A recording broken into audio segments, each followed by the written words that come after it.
اعوذ باللہ من الشیطان الرجیم بسم اللہ الرحمن الرحیم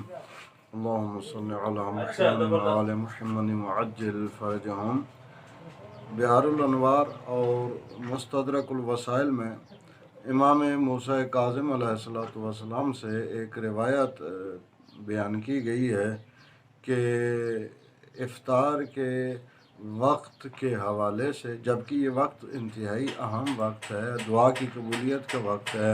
حاجات کی قبولیت کا وقت ہے، اور یہ وقت ایسا وقت ہے کہ جس کی عظمت کے حوالے سے بہت زیادہ روایات اہل بیت علیہ السلام سے موجود ہیں۔ امام موسیٰ کاظم علیہ السلام سے جو روایت موجود ہے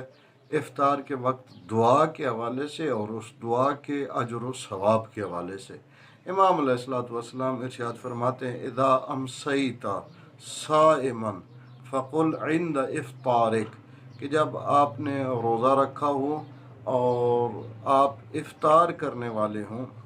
تو اپنی افطاری کے وقت یہ دعا مانگیں، اللہم لک صمت وعلی رزقک افطرت وعلیک توکلت، کہ میرا اللہ میں نے تیرے لیے روزہ رکھا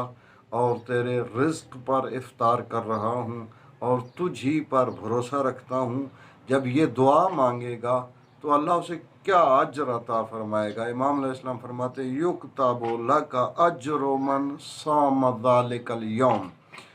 اس دن جتنے لوگوں نے روزہ رکھا ہوگا ان تمام لوگوں کے اجر کے برابر